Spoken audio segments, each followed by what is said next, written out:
자, 이어서 바로 일발장전 돌입합니다. 일발장전의 두 기둥이죠. 최고의 주식 전문가 두 분과 함께합니다. 김영민, 김준호, MBN 골드 매니저 모셨습니다. 안녕하십니까? 반갑습니다.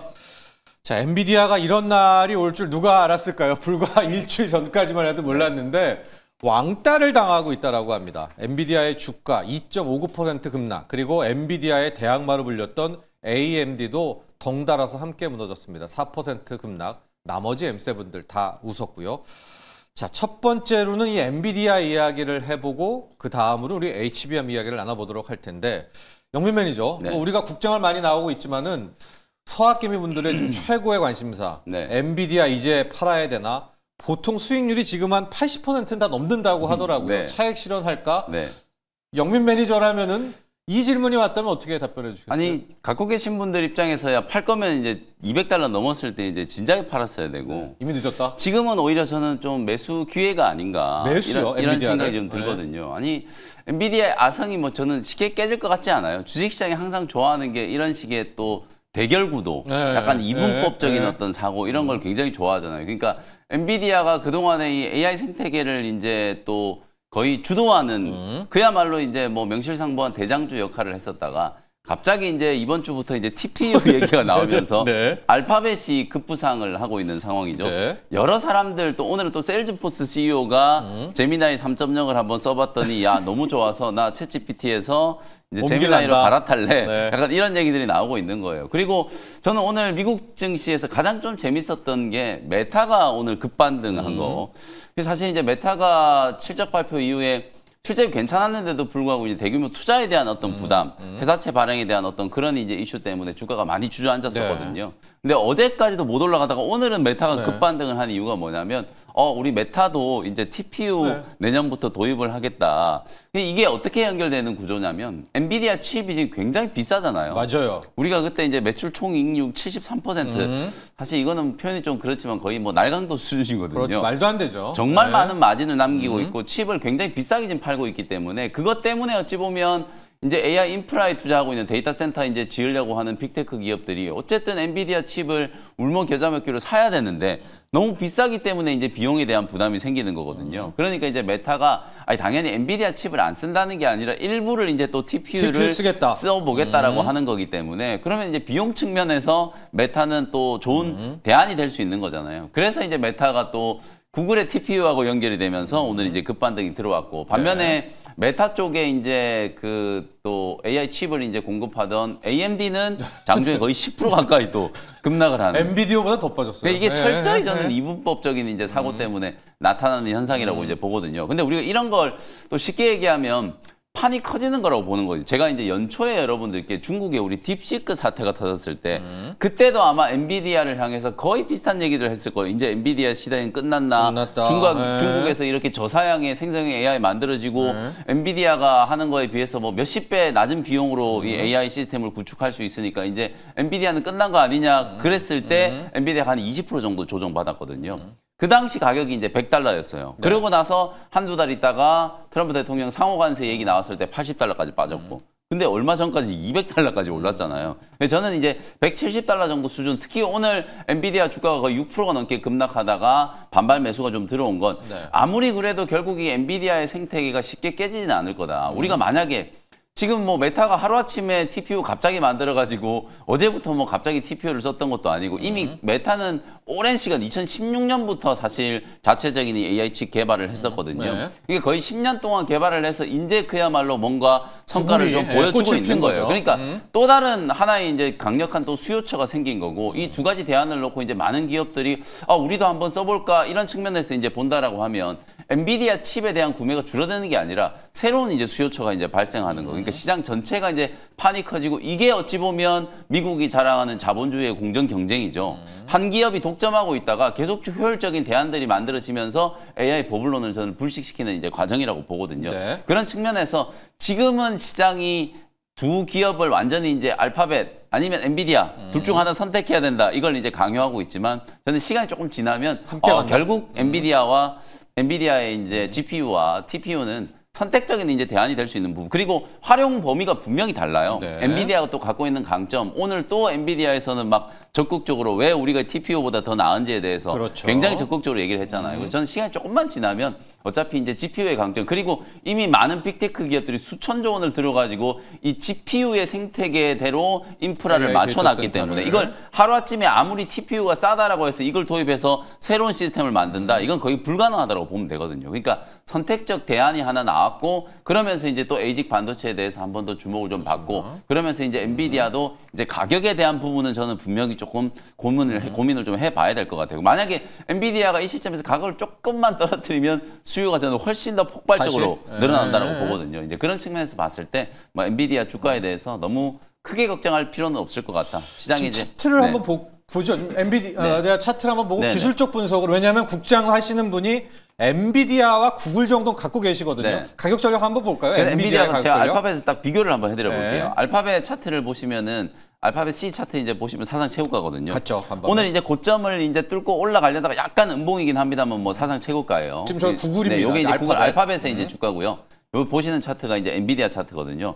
완전히 좀 상반되게 움직이죠. 좀 위험해 보이는데요, 지금. 그러니까 알파벳을 엔비디아는. 사실 지금 사는 거는 뭐 물론 이제 우리 버크셔 해서웨이가 알파벳 이제 집중적으로 뭐 사고 있다 이렇게 얘기가 나오고 있습니다만 알파벳도 저는 월선 이격 정도는 충분히 좀 들어와야 된다고 봐요. 그래서 알파벳을 매수하실 분들은 $300까지 조금 차분하게 기다리시면 저는 기회는 분명히 온다라고 이제 보고요. 오히려 이제 알파벳 주가는 중장기적인 이제 성장 동력에 대해서 이번에 받았고. 확실하게 이제 확인을 했기 때문에 조정 시에 강력 매수 의견으로 좋아요. 뭐 $300 초반 정도가 이제 매수 가격이 좀 되면 괜찮을 것 같고 엔비디아도 그게 문제죠. 오늘 이제 $170가 깨졌거든요 장중에. 그러면서 집중적으로 이제 저가 매수세가 좀 들어왔어요. 아크인베스트 같은 이런 또 적극적인 이제 헤지 펀드들이 계속해서 저는 저가 매수를 좀 해줄 거라고 이제 보기 때문에 실제로 엔비디아 주가도 직전 저점까지 이제 밀려 내려온 거거든요. 그리고 실제로 요번에 이제 빠진 게 어찌 보면은 알파벳 이슈도 있었지만은 AI 버블론 전체에 대한 이제 우려였잖아요. 그리고 지금 백악관에서 트럼프 대통령이 또 H200 중국 수출하는 거에 대해서 분명히 검토를 하고 있고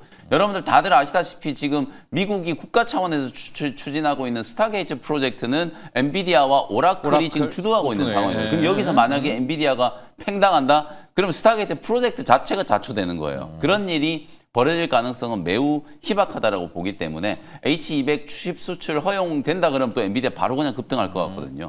그런 측면에서 보면 한 $170, $180 요 구간 안에서는 엔비디아도 충분히 또 신규 진입도 좀 가능할 수 있을 만한 이제 그런 위치라고 보여지니까요. 오히려 저선 깨지면 더 매수 기회다. 맞습니다. 160 보여주면. 네, 저는 연초에 이제 봤던 딥시크 이슈 때와 거의 비슷한 결론이 날 가능성이 좀 높다라고 보니까 엔비디아가 또 엔비디아 할 수 있다. 이렇게 이제 생각하시면 되겠습니다. 자, 그런데요. 오히려 이제 지금부터 우리 국장에 대한 중요한 이야기를 좀 해야 될 것 같습니다. 현재 프리마켓을 보면 삼성전자는 1.2% 상승인데 SK 하이닉스는 약보합이란 말입니다. 준호 매니저. 네. 간밤에 이제 외신을 비롯해서 국내 이제 여러 가지 전문가분들도 이런 이야기를 좀 하고 계세요. TPU에도 HBM은 분명히 들어가니까 수요는 뭐 계속해서 나오겠지만 HBM4 같은 이제 뭐 3인 없는 이런 고사양은 맞습니다. 필요 없지 않느냐라는 얘기 하나 나오고 여러분 TPU의 가격은 GPU의 뭐 반의 반값입니다. 그러면 굳이 뭐 HBM을 비싸게 구글이 사겠습니까? 그러면 맞습니다. 가격은 또 어떻게 되지? 하고 이제 패키징으로 완전히 넘어가게 되면은 하이닉스는 닭 줬던 개가 되나? 이제 이런 논란, 우리 맞습니다. HBM에 대한 논란들이 좀 나와요. 사실은 좀 이게 좀 시기상조이긴 한데 왜냐하면 이제 메타도 지금 완벽하게 공급 계약을 체결한 게 아니라 공급을 검토하고 있다라고 했고 그리고 공급을 받더라도 2027년부터 이제 데이터 센터에 적용을 하겠다. 일부 이제 적용하겠다. 이미 사실 메타 같은 경우는 엔비디아의 어떤 이제 최대 고객사 중에 하나이다 보니까 TPU를 이제 일부 데이터 센터에는 적용을 2027년부터 한다고 했기 때문에 사실 TPU의 어떤 대량 양산 시기는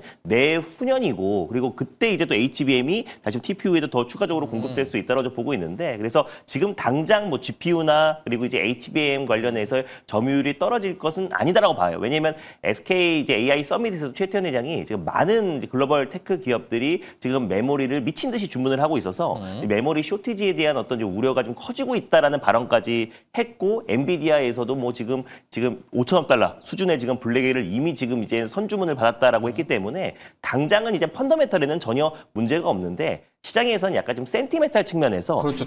투심, 엔비디아의 이제 대항마가 드디어 나타났다. 그러다 보니까 결국 훨씬 가격이 또 저렴한 이제 TPU 그리고 자체적인 AI 칩을 개발하기 시작하면은 결국 이제 엔비디아의 이제 HBM을 대량으로 공급했던 SK 하이닉스까지도 그렇죠. 흔들릴 수 있다라는 건데 또 이번에 사실 저는 엔비디아의 어떤 대응도 약간은 조금 이제 우리가 시장에서 좀 의심하고 있는 게 예전에 딥시크 사태는 엔비디아는 이제 꿈쩍도 안 하게 돌부처처럼 가만히 있었었는데 이번에는 바로 즉각 방박을 하면서 우리가 TPU보다 한 세대 앞서 있고 우리는 범용칩이다 보니까 모든 모델에 다 적용이 가능하다라고 하면서 강하게 반박을 했단 말이에요. 오히려 이런 부분들이 요즘 젊은 MZ 세대들이 긁혔다라고 하잖아요. 그러니까 이게 진짜 긁힌 건가? TPU가 이렇게 강력한가? 이렇게 또 이제 시장이 좀 생각을 긁힌 하면서 거 맞지 않아요? 맞습니다. 네. 그래서 월가에서도 네. 오히려 제2의 딥시크 사태가 다시 벌어졌다라고 하는데 근데 이제 앞으로도 사실 GPU뿐만 아니라 지금 이제 테슬라에서도 자체적인 AI5 칩, 또 AI6 칩 오히려 저는 이게 더 빠를 수 있는 게 이미 설계가 거의 마무리됐고 내년부터 바로 양산이 들어간다라고 했을 때는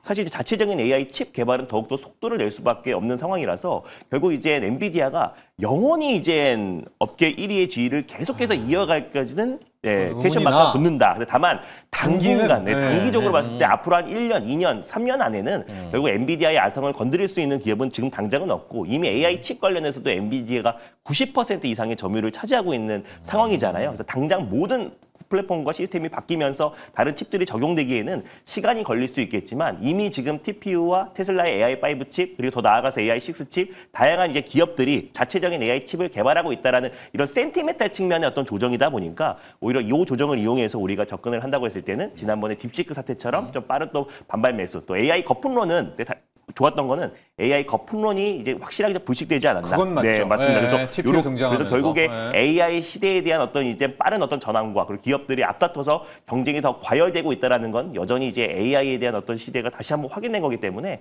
SK 하이닉스도 이 부분 때문에 조정이 나와준다고 했을 때는 오히려 더 매수 기회가 아닌가. 왜냐하면 또 HBM 때문에 또 올라간 것도 아니고요. 이제 메모리 쇼티지 그리고 실질적으로 메모리 업황 자체가 슈퍼 사이클이 진입한 상태고 서버용 지금 그 디램에도 지금 계속해서 그 공급량이 지금 증가하고 있는 상태다 보니까 HBM만 놓고 보는 게 아니라 지금 메모리의 업황 자체가 지금 빠르게 급부상하고 있는 상황이라서 SK 하이닉스는 그래도 여전히 우리 국내에서는 가장 핵심 기업이고 그리고 특히 AI 거품론에도 불구하고 우리 K반도체 같은 경우는 약간 번외다라는 평가를 받았기 때문에 삼성전자, SK 하이닉스는 사실 엔비디아의 어떤 하락과는 조금은 좀 우리가 다르게 볼 필요가 있지 않을까 좀 보고 있습니다. 우리 준호 매니저는 이제 긁힌 엔비디아에도 불구하고 이게 장기적인 어떤 악재지 단기적으로는 아성이 든든하다 이제 이렇게 이야기를 해주셨는데요. 그런데 영민 매니저 그래도 이제 좀 불안불안하단 말입니다. 마음이. 왜냐하면 저전력 반도체 얘기 나오고 막 판이 바뀔 것 같으니까 차라리 삼성전자를 좀 안전하게 그냥 글로 가면은 어때요? 우리 신규 진입하는 분들이 삼성전자는 파운드리도 있죠. 또 뭐 그리고 엔비디아 수혜도 많이 없었죠. 자체적인 칩 개발한다고 했을 때 그 생산을 또 삼성이 할 수가 있고 또 가고 있죠. 뭐 약간 그런 쪽으로 좀 선택하는 건 어때요? 둘 다 좋아요. 사실 SK 하이닉스하고 이게 제가 아까 오늘 계속 말씀드리는 게 우리나라도 삼성전자냐 하이닉스냐 이 둘 중 이제 선택을 또 강요하는 시장이잖아요. 그러다 보니까 이게 아무래도 삼성전자는 요번 이슈에는 조금 그 악재가 덜할 수 있어요. 왜냐하면 HBM 쪽은 또 삼성전자가 추격하는 입장이고 또 메타 같은 기업들이 새로운 이제 칩 만든다라고 하면 TSMC에서 사실 대량 생산하는 게 지금 풀캐파가 다 차 있는 상황이기 때문에 또 그러면 삼성전자가 뭐 테슬라, 애플 수주했던 것처럼 또 다른 빅테크 기업 파운드리에서 또 수주를 할 수도 있지 않을까? 그 밑에 급은 기술력도 되잖아요. 그런 기대감을 이제 가져볼 수 있는 거기 때문에 사실 삼성전자가 이슈에서는 조금 더 좀 피해갈 수 있을 만한 그런 대안이고 제일 중요한 게 결국에는 메모리 업황이죠. 지금 워낙 여러분들 지금 이제 AI 생성형 AI가 이제 중요한 게 챗GPT나 뭐 제미나이나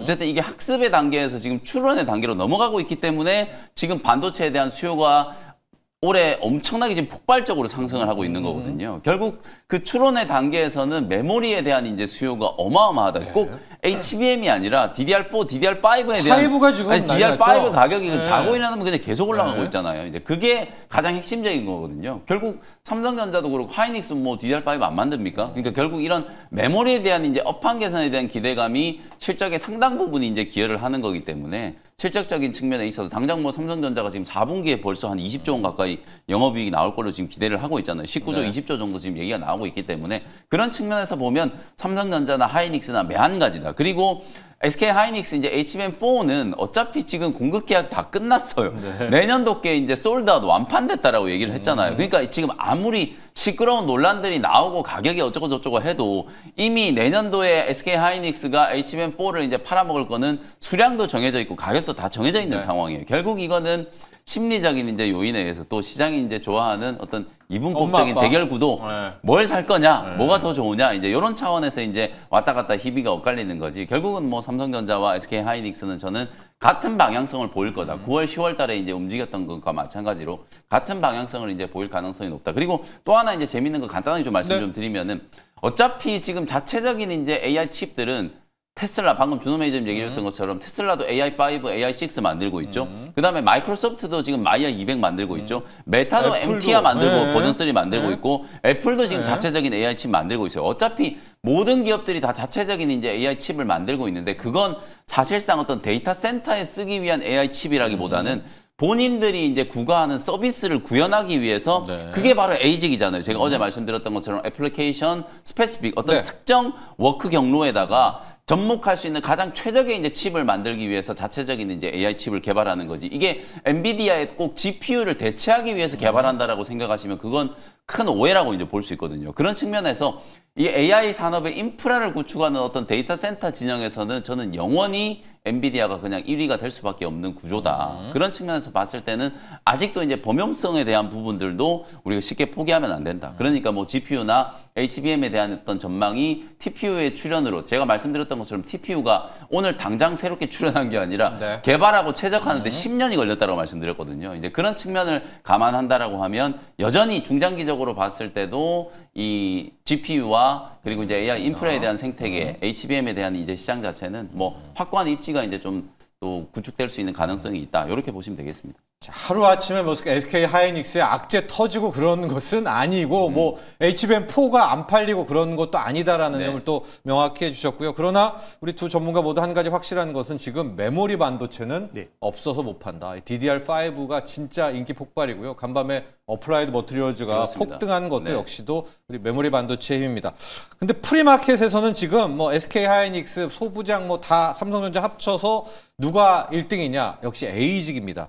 지금 가온칩스가 11%대, 에이직랜드도 6%대, 오픈엣지, 퀄리타스 역시 시장은 TPU와 함께 또 이 디자인 하우스, 에이직 쪽에 초점을 맞추고 있다는 거 저희가 이따 프리마켓 또 분석을 할 때도 여러분께 함께 전해드리겠고요.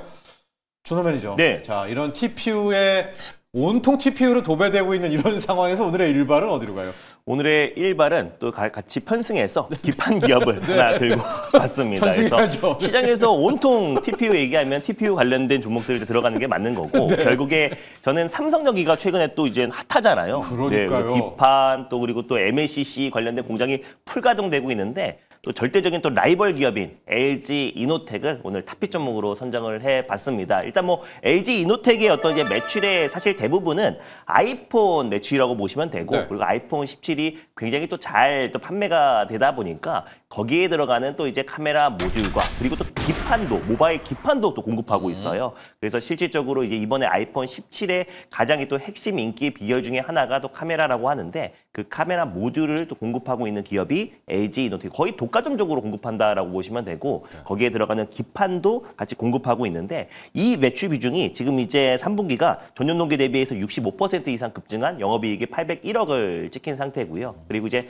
4분기부터 이제 고부가 기판이라고 할 수 있는 FC BGA 관련된 매출도 이제부터 본격적으로 반영이 되기 시작했다는 저거죠, 바로. 네, 맞습니다. 그래서 결국 LG 이노텍도 이제 기판 수요가 앞으로 늘어날 수밖에 없다라고 좀 보고 있는데 LG가 2019년도에 자체적인 AI 칩, 그때는 이제 지금 범용 칩이긴 한데 이제 가전 제품에 들어가는 AI 가전 쪽에 사실 LG전자가 가장 이제 핵심 기업이잖아요. 그래서 가전 제품과 로봇 청소기에 들어가는 AI 범용 칩을 자체 이제 개발하기도 했고 또 이번에 단독 보도긴 한데 이제는 로봇용 AI 칩, 국내 K 팹리스 업체들과 함께 로봇용 AI 칩을 자체적으로 만들겠다라고 좀 발표를 했습니다. 그래서 결국 LG가 이 AI 쪽에 좀 진심이고 특히 이제 로봇 쪽에도 진심인데 결국 자체적인 AI 칩을 이제 개발한다고 했을 때는 그 기판은 결국 LG 이노텍 기판을 사용할 수밖에 없다라고 좀 보고 있어서 기판의 수요는 계속 늘어날 수밖에 없다라고 좀 보고 있고요. 그리고 실질적으로 지금 이제 LG전자가 LG이노텍이 모바일을 넘어서 지금 다양한 신성장 동력으로 지금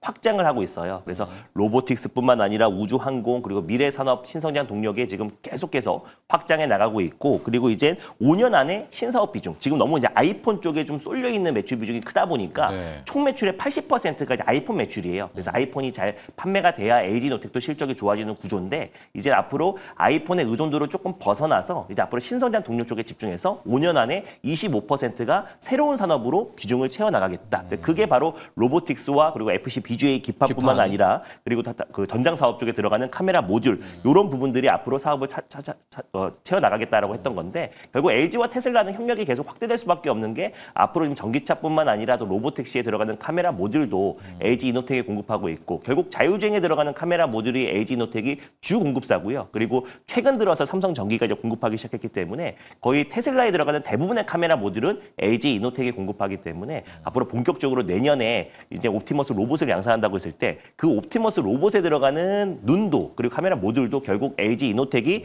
채택될 가능성이 굉장히 높다라고 보고 있습니다. 그래서 LG와 또 테슬라 간의 어떤 협력에 있어서도 LG이노텍이 가장 이 밸류 체인의 정점에 있다라고 보시면 될 것 같고요. 배터리도 LG 거잖아요. 맞습니다. 네. 배터리도 LG 엔솔. 네, 그래서 그러잖아요. 결국에 LG와 테슬라의 어떤 협력이 더욱더 확대되면 자율주행을 넘어서서 결국 로보틱스까지도 같이 확장될 수밖에 없는 메커니즘이 똑같다라고 보시면 될 것 같습니다. 그리고 보스턴 다이맥스에도 로봇 눈을 또 개발하고 있는 기업이 또 이제 LG이노텍이고요. 또 실제로 피규어 AI라고 또 이제 그 레인보우 로보틱스의 대항마고 또 옵티머스 로봇의 대항마인 기업인데 피규어 AI의 로봇 눈 카메라 모듈도 LG이노텍이 담당한다. 그러니까 사실 국내 가장 이제 대표적인 기업인 현대차의 아틀란스, 보스턴 다이맥스의 아틀란스에도 그리고 옵티머스와 옵티머스의 대항마인 피규어 AI도 결국 LG이노텍의 카메라 모듈이 투입된다라는 거는 결국 로봇의 어떤 센서와 눈은 LG이노텍이 담당한다라는 점. 그래서 앞으로의 어떤 성장성은 굉장히 빠르게 성장할 가능성이 높다라고 보고 있고요. 거기에다가 유리기판 관련해서 데이터 센터 확충에 그리고 사실상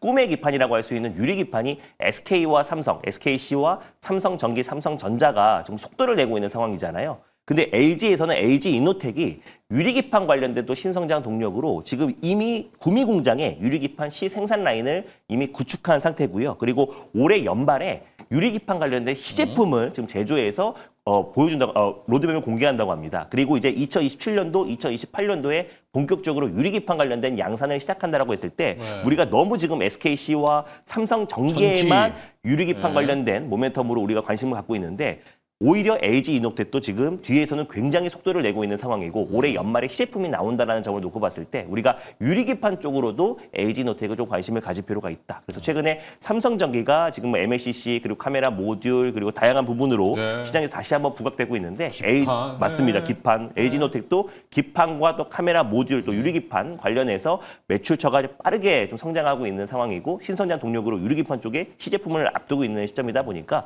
우리가 LG이노텍도 관심을 좀 갖자. 라는 의미에서 탑-B점을 선정해봤습니다. 좋습니다. LG이노텍입니다. 참 이러 보면은 LG이노텍도 너무나 아이폰에 맞습니다. 안주해 있었다. LG이노텍 투자자들은 좀 빨리 하지.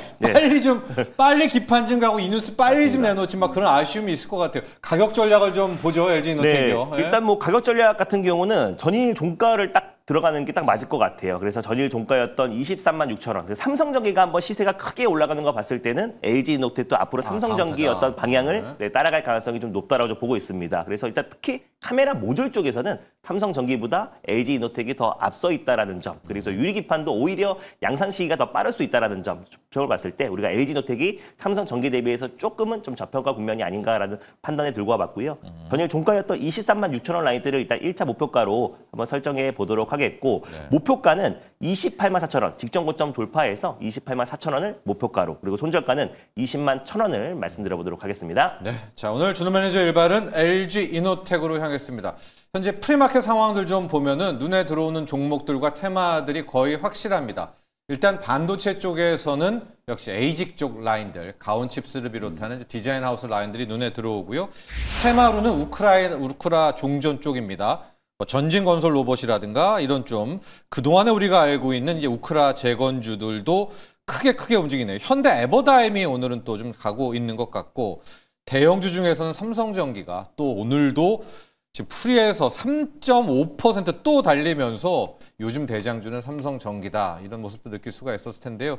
영민 매니저 이 중에서 우리 네. 에이직 한번 또 정리해보죠. 네. 가온칩스가 선두에 소문이 있긴 하지만 쫙 한번 볼까요? 어제 뭐 정확하게 짚어드렸잖아요. 네. 소켓 쪽에 이제 리노공업, 막 ISC 이런 종목들이 폭등했고, 기판 쪽에 이제 이수페타시스와 대덕전자가 굉장히 좀 강하게 올랐고, 그 다음에 이제 디자인하우스 팹리스 쪽에서 어저께 이제 AD 테크놀로지도 장중에 뭐 10% 넘는 이제 상승이 연출이 좀 됐어요. 지금 프리에서도 가온칩스, 뭐 오픈엣지 테크놀로지, AD 테크놀로지는 프리가 없어서 지금 거래는 안 되고 있는데, 어쨌든 이런 디자인하우스 기업들 쪽으로 이제 매수세가 쏠리는 건 앞서 이제 계속 말씀드렸던 것처럼 TPU 시대? TPU의 시대가 이제 도래했다. 에이직 반도체 시대. 이제 TPU를 이제 자체적으로 쓰는 것뿐만 아니라 외부에 이제 판매까지 하고 메타가 실제로 그걸 이제 도입하는 걸 검토하고 있다라고 하니까 이제 각 기업들이 이렇게 자체적인 AI 칩 개발에 이제 나선다라고 하면 디자인하우스 기업들은 일거리가 좀 많이 늘어나지 않겠는가, 네. 뭐 이런 기대감으로 이제 움직이는 거거든요. 그래서 지금 사실 반도체 업종의 어떤 하반기 때 굉장히 폭발적인 어떤 랠리에서 디자인하우스 기업들은 철저하게 좀 소외가 좀 됐어요. 차트를 좀 보여드리면 가온칩스도 추세가 완전히 좀 역배열되어 있거든요. 그런 위치에서 이제 주가가 오늘 프리에서 한 11% 정도 이제 반등을 하는 거라서 아무래도 이제 좀 5만 원 정도 전후에서 매물 저항은 좀 강하게 있을 것 같긴 한데, 이쪽 종목들로 수급이 강하게 좀 들어오고 있다라는 건 어쨌든 에이직 반도체 또 TPU에 대한 이제 관심이 그만큼 크다라는 걸 이제 반증을 하는 거라고 보시면 될 것 같고요. 그다음에 오픈엣지 테크놀로지 마찬가지 차트 거의 비슷하죠. 완전히 역배열되어 있는 구간에서 바닥권에서 올라오고 있고, 에이직랜드도 마찬가지로 추세는 완전히 좀 주저앉아 있는 위치인데 어제 오늘 이틀 동안에 이제 반등을 통해서 최근에 이제 소외 구간을 좀 벗어나려고 하는 그런 움직임입니다. 가격적으로 봤을 때는 이제 디자인하우스 기업들도 한번 움직일 때가 됐고, 결국 또 디자인하우스 기업들이 추세적인 움직임을 보이려면 삼성전자의 파운드리에 대한 또 이슈가 한 번 더 강하게 좀 부각이 좀 될 필요는 있어요. 이재용 회장이 어쨌든 파운드리 쪽도 흑자 전환을 이제 목표로 뭐 어쨌든 테일러시에 대한 이제 공장 완공이 이제 내년 하반기 혹은 이제 2027년 뭐 그 정도 수준으로 본격적인 이제 가동되는 시점을 이제 설정한다라고 하면은 이제 우리나라의 이제 디자인하우스 팹리스 기업들의 이제 주가 흐름도 좀 좋아질 수 있기 때문에 그런 부분들 참고하시면 되고, 어제 말씀드렸던 AD 테크놀로지, 그나마 AD 테크놀로지가 추세적인 흐름으로 봤을 때는 아직은 이제 우상향 추세가 그래도 유지가 되고 있어요. 왜냐면 다 데칼코만인데 AE만 좀 다른데요. 맞습니다. AD 테크놀로지만 어쨌든 삼성전자 주가에 약간 좀 동행하려고 하는 이제 그런 흐름이 이제 강했었기 때문에 그나마 추세가 좀 살아 있어서 오히려 AD 테크놀로지는 오늘 25,000원대 이제 강하게 좀 뚫어낸다라고 하면 완벽하게 이제 다시 상승 추세가 이제 만들어지는 거기 때문에 어제 말씀드렸던 것처럼 리벨리온과 관련된 이제 협력, AI 칩에 대한 이제 개발, 그리고 삼성 파운드리의 가장 강력한 이제 디자인 하우스 파트너이기 때문에 그런 측면에 대한 이제 이슈가 부각될 수 있는 상황이다라고 보시면 되겠습니다. 그렇습니다. 여러분, TPU의 시대에 대한 이야기 앞으로도 더 많이 나누게 될 것 같습니다. 이제 GPU 같은 그냥 뭐 만물 박사 모든 거 다 잘하는 요 정도는 이제 필요 없다. 이제는 요 정도 하나 딱딱딱 하는 이런 맞춤형의 에이직 시대가 좀 열리는 또 그런 첫 선을 구글이 TPU로 열었다. 이렇게 개념 잡으시면 되겠고요.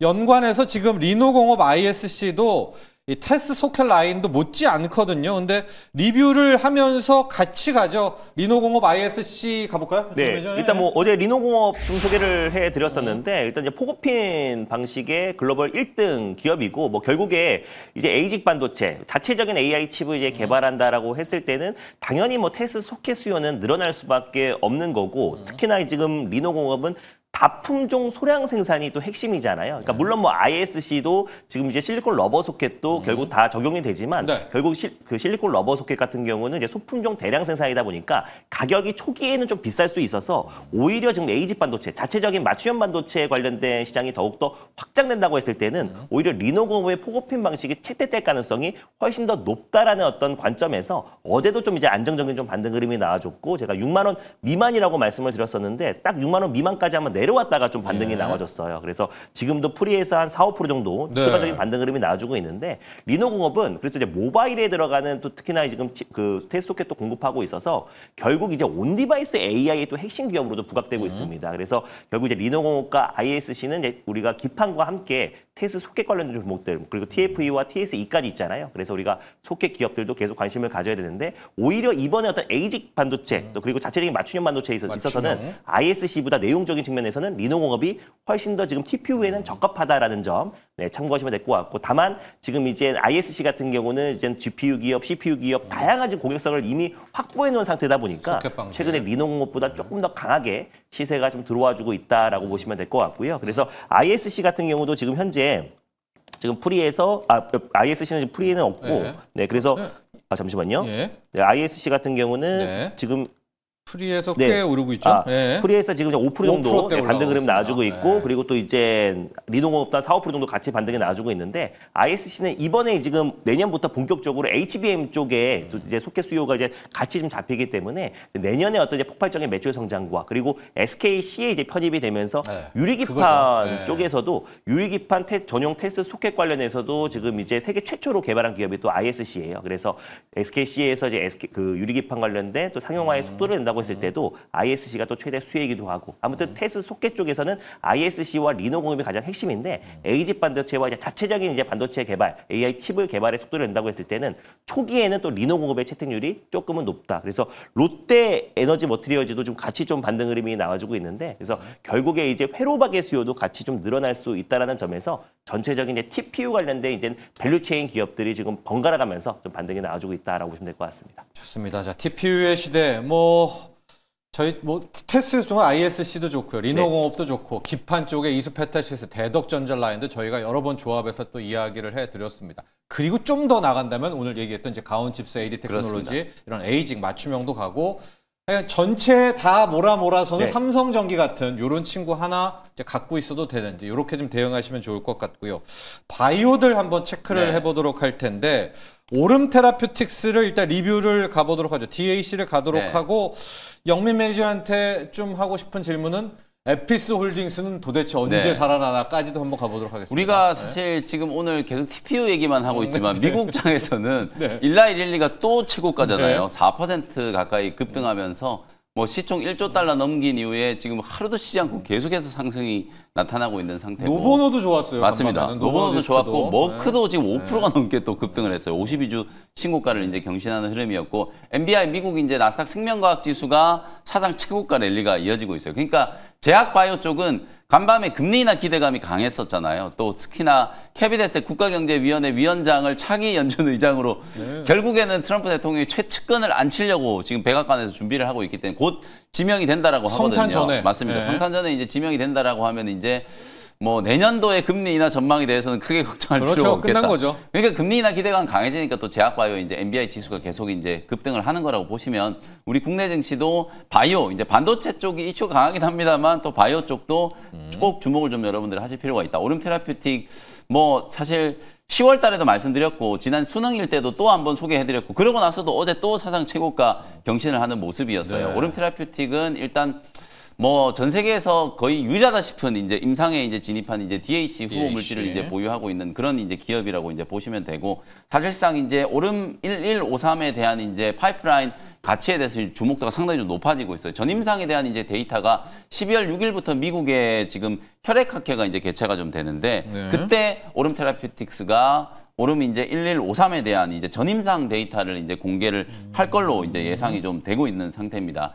실제로 최근에 이제 또 어떤 이슈가 좀 주목을 좀 받고 있냐면 카이메라의 이제 분자 접합체와 관련해서 임상 1상 데이터가 이제 공개되고 나서 이걸 그냥 항암제뿐만 아니라 면역 반응에 이제 대응하는 이제 치료제로도 DAC 쪽이 이제 주목을 상당히 많이 받고 있거든요. 그래서 오름 테라퓨틱의 전임상에 대한 데이터가 저는 이번에 상당히 의미가 좀 있을 걸로 보고 만약에 이번 혈액학회 때 이 전임상에 대한 데이터 막 뭐 완전 간해라든지 이런 이제 긍정적인 데이터가 이제 공개가 된다라고 하면 추후에 추가적인 이제 기술 이전까지도 충분히 기대를 해볼 수 있을 만한 이제 그런 상황이다라고 보시면 되거든요. 아마 요 이슈가 이제 부각이 좀 되면서 어저께 장중에 13%가 넘는 급등세가 만들어지면서 또다시 사상 최고가를 이제 경신을 한 거고요. 아마 오늘도 추가적인 이제 시세가 저는 충분히 가능하지 않을까. 또 12월 달에 이제 데이터 공개 전까지는 계속해서 이제 우상향을 보시면 될 것 같고요.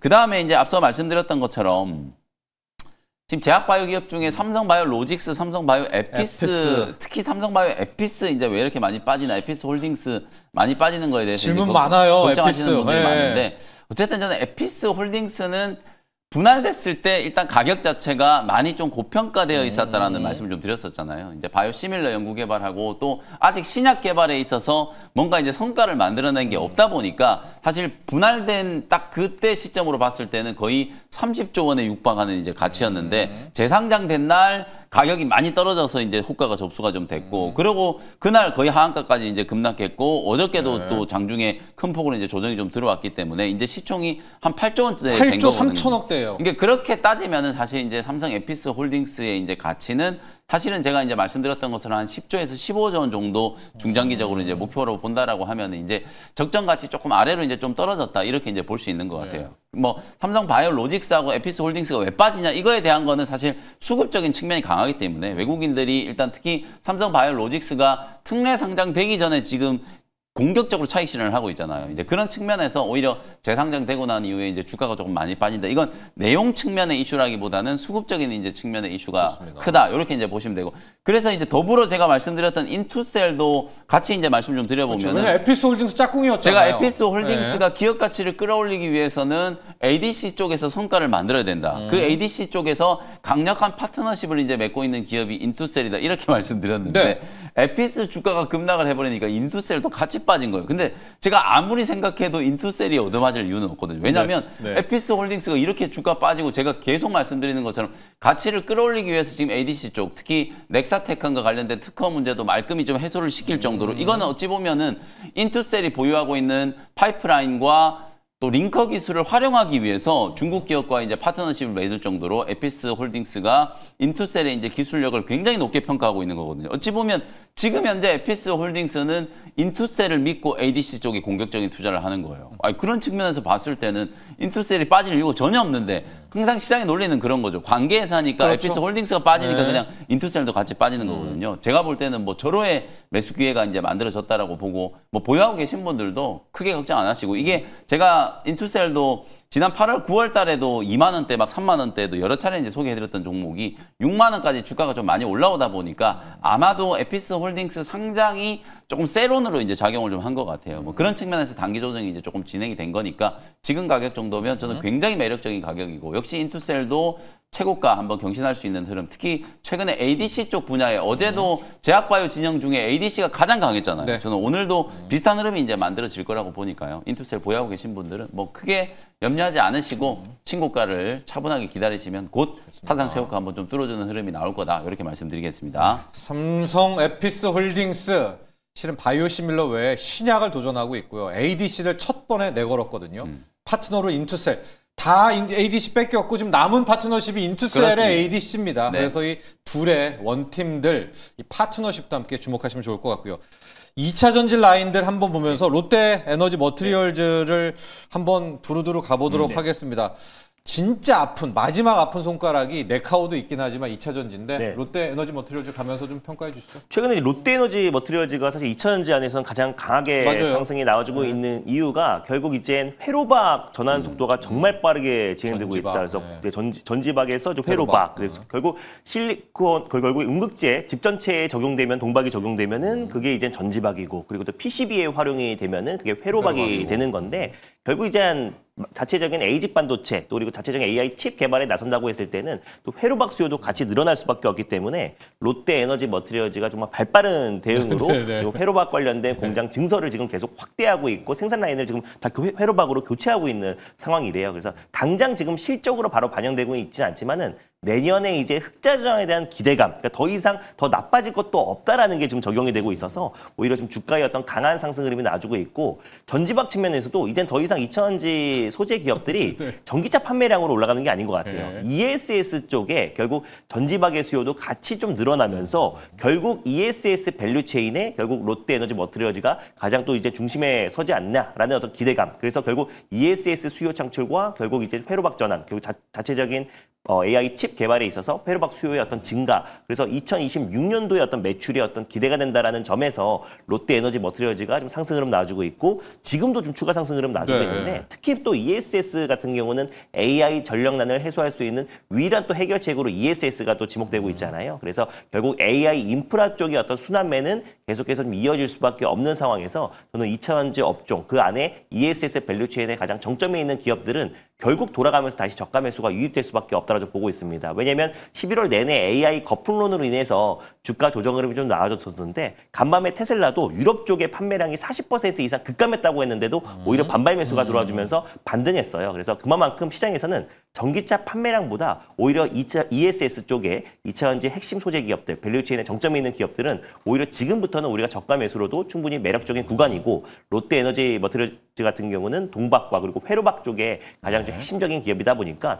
오늘도 좀 추가적인 상승과 당분간은 이 상승 랠리가 좀 이어질 수밖에 없다라고 좀 보고 있습니다. 그래서 목표가를 조금 상향해 보면은 일단 지금 매수가 대비 한 10% 정도는 올라갔을 거예요. 지금 프리에서도 한 4% 정도, 3.5% 정도 반등이 나와주고 있어서 그래서 다시 한번 저는 이제 5만 원 라인 때는 충분히 돌파할 수 있다라고 좀 보고 있어서 목표가를 5만 3천 원으로 좀 상향하면서 대응해 보도록 하겠습니다. 좋습니다. 반도체 쪽에서는 전지박, 네, 회로박, 네. 또 ESS는 전지박.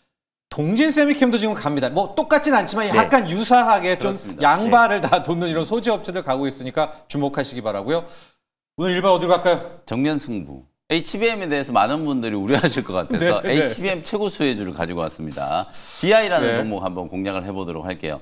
사실은 이제 HBM 전에 DI는 본업은 버닝 테스터 장비 만드는 기업이잖아요. 그게 제가 계속 말씀드리는 것처럼 우리가 지금 AI에 대해서 여러 가지 이제 이슈들이 있습니다만 그냥 메모리 업황만 놓고 보면 지금 너무 좋아요. DDR5 가격이 꺾이기 전까지는 그냥 초호황 사이클이기 때문에 DDR5용 이제 버닝 테스트를 만드는 기업이 DI거든요. 당연히 좋아질 수밖에 없고 3분기 때 실제로 실적 발표했을 때 매출액이 이제 1,090억, 영업이익이 100억 정도 또 컨센을 또 상회했거든요. 이런 이제 실적 고공행진이 나타나는 건 계속되는 이제 수주와 이 버닝 테스트 장비에 대한 이제 이슈라고 보시면 될 것 같아요. 그래서 저는 이제 어제는 소켓과 기판 종목들이 움직였잖아요. 그 다음은 결국 뭐 TPU가 됐건 뭐가 됐건 간에 검사 장비 종목들이 한번 움직일 것 같아요. 그래서 DI라든지 테크윙이라든지 고영이라든지 유니테스트 이런 기업들이 이제 한번 우르르 하고 한번 급등할 수 있는 타이밍이 분명히 온다라고 보고 DI를 이제 공략하는 거고요. 최근에도 지금 엊그제도 삼성전자 쪽으로 새로운 이제 수주 공시 11월 20일 날 삼성전자 쪽에 DDR5용 버닝 테스트 장비, 차세대 버닝 테스트 장비 92억 원짜리 수주가 있었고 11월 24일 날 또 수저우 쪽에 192억 원 정도 차세대 이제 버닝 테스트 이제 공급 공시가 있었거든요. 그러니까 계속해서 지금 삼성전자 쪽, SK 하이닉스 쪽에 장비 공급이 계속되고 있고 그리고 특히나 DI는 또 HBM에 이제 수혜주로 부각됐었던 게 자회사 디지털 프론티어가 HBM3 그리고 HBM4 전용으로 사실상 이제 검사 장비를 이제 공급하잖아요. HBM3E는 이미 공급이 시작됐고 HBM4에 대한 것도 퀄 테스트가 거의 이제 막바지다 이제 이렇게 이제 알려져 있기 때문에 추후에는 디지털 프론티어가 SK 하이닉스 쪽에 HBM 전용 이제 검사 장비를 이제 수주하는 것도 계속해서 늘어날 수밖에 없다. 그래서 실적에 대한 이제 기대감과 업황에 대한 이제 모멘텀을 같이 받을 수 있는 기업인데 최근에 주가가 거의 30% 가까이 단기 급락을 했어요. 이게 AI 버블론 얘기 나오면서 HBM 쪽이 가장 먼저 또 장비단의 종목들이 하락을 했거든요. 지금 보시는 것처럼 실적 발표 이후에 어닝 서프라이즈 이제 발표하고 나서 한 일주일 만에 주가가 거의 30% 가까이 조정을 받았기 때문에 제가 보기에는 이거 또 기회다 이런 생각이 드는. 아무리 생각을 해봐도 메모리 업황은 지금 전혀 문제가 없고 너무 좋아요. 메모리만 놓고 보더라도 플러스 또 프리미엄을 좀 받아야 되는 기업이고 자회사 디지털 프론티어의 HBM 또 장비 확장 이런 것들을 이제 감안하면 뭐 시기적으로 봤을 때는 오늘 정도의 이제 DI를 한번 충분히 공략해 볼 수 있는 타이밍이다. 매수가는 어제 종가 이제 28,000원, 뭐 21,000원 안에서 매수하는 전략으로 이제 말씀드리고요. 1차 목표가는 25,000원, 손절가는 18,000원 참고하시면 되겠습니다. 그쵸. 이제 기판이 갔고 기판과 소켓 쪽, 테스트 소켓이 갔으니까 마지막으로는 이 테스트, 이 검사를 해야 되는 게 맞죠. 근데 지금 매를 너무나 좀 크게 맞았지만 영민 매니저는 이쯤이면 됐다. 이 정도면 됐다. 자, 오늘 영민 매니저의 일발은 DI로 향했었고요. 앞서 준호 매니저는 새롭게 변신하는 LG 이노텍으로 향했습니다. 오늘도 성공 투자하시기 바랍니다. 감사합니다. 고맙습니다.